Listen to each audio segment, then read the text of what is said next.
पति का स्वभाव। मैं रानी हूँ। अभी अभी मेरी शादी हुई है। अच्छा घर और अच्छा पति मिला है। राजीव नाम है उनका।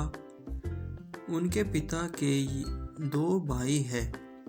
छोटे भाई की अभी पढ़ाई चल रही है। इनकी अच्छी एक दुकान है जिसे यह पापा जी और मम्मी जी संभालते हैं। शादी को अभी मेरे 10 दिन ही हुए है और मैं अपने आप को बहुत खुश किस्मत मानती हूँ क्योंकि मुझे बहुत प्यार करने वाला पति नसीब हुआ है। सास और ससुर तो पति से भी अच्छे हैं। अभी अभी शादी हुई तो ज़्यादातर घर पर ही रहते हैं। दुकान अभी पापा और मम्मी संभाल रहे हैं। शादी को अब 1 महीना हो गया था। इनका अभी भी दुकान पर जाना वैसा नहीं शुरू हुआ। कुछ देर के लिए जाते और फिर वापस आ जाते। सुबह पापा जी ही जल्दी उठकर दुकान खोलते और देर रात तक वही दुकान पर बैठते थे। मम्मी जी उनके लिए खाना ले जाया करती थी। यह दिन भर मेरे पीछे ही घूमते। मैंने इन्हें बोला कि अच्छा नहीं लगता, अब आप रेगुलर दुकान पर जाना शुरू करिए, वरना पापा मम्मी कहेंगे कि मैंने आपको कंट्रोल कर रखा है। उन्होंने बोला ऐसा कुछ नहीं होगा, वो बातें तुम मत सोचो। एक दिन हमारे कमरे की नल की टंकी खराब हो गई तो हमारे बाथरूम में पानी नहीं आ रहा था, तो मुझे नहाने के लिए हॉल के बाथरूम में जाना पड़ा। मेरे पति तब सो रहे थे। मैं बाथरूम में नहाने गई। कुछ ही सेकेंड के बाद वो भी उठ कर दरवाजे के बाहर आ गए और बाहर से ही मुझे आवाज़ देते हैं, रानी तुम अंदर हो? मैंने बोला हाँ।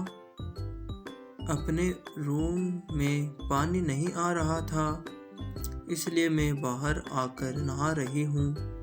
फिर जब तब मैं नहा कर वापस नहीं आई तब तक वो दरवाजे के बाहर ही खड़े रहे। ऐसा वो रोज करने लगे। एक दिन वो बाथरूम में नहा रहे थे, तब कोरियर वाला आया। कोई था नहीं तो मैं रिसीव करने के लिए दरवाजे पर गई।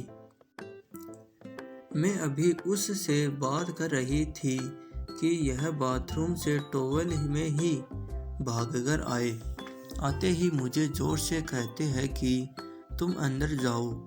फिर उसके जाने के बाद किचन में आकर मुझसे कहते हैं कि इस तरह अनजान आदमी से बात करना सेफ नहीं है, तुम ध्यान रखा करो। फिर इसके बाद मैंने कई बातें देखी, जैसे जब हम बाहर जाते थे तब वो मुझे इधर उधर नहीं देखने देते थे। कहीं खाना खा रहे होते थे तो मेरी नज़रें कहाँ है, मैं किसे देख रही हूँ, देखते थे। बार बार अपनी जगह बदलते रहते थे। मेरे पति का यह स्वभाव मेरे सास ससुर भी देख रहे थे। एक दिन पापा ने उन्हें दुकान के काम से बाहर जाने को कहा तो उन्होंने मना कर दिया। फिर पापा को ही जाना पड़ा। वो बस मेरे पीछे ही रहते। फ़ोन पर मैं किससे बात कर रही हूँ, मेरे फ़ोन में नंबर और मैसेज भी चेक किया करते। यह सब देखने के बाद मैंने सोच लिया कि अब उनसे बात करनी होगी।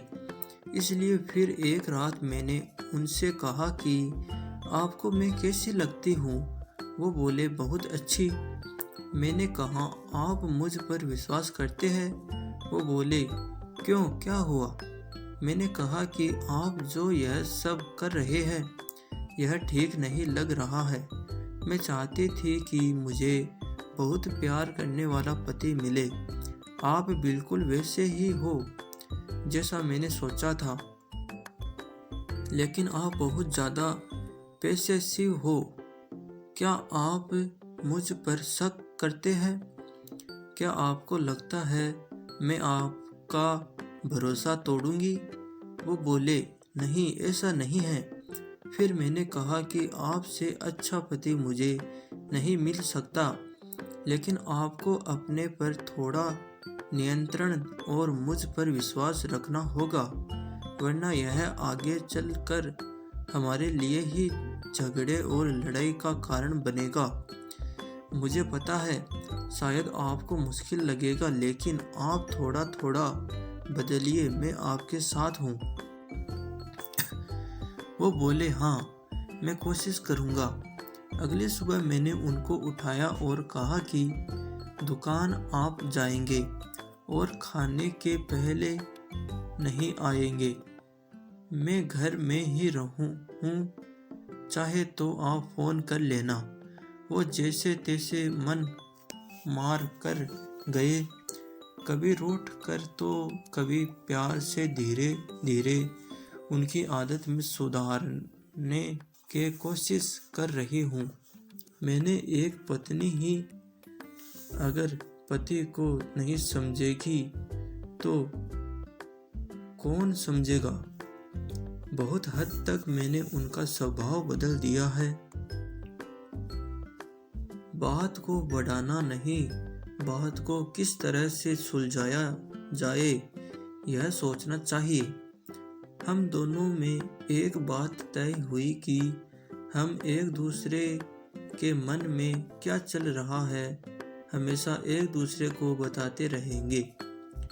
बात नहीं करना, अपनी बात मन में ही रखना ही किसी समस्या को जन्म देता है।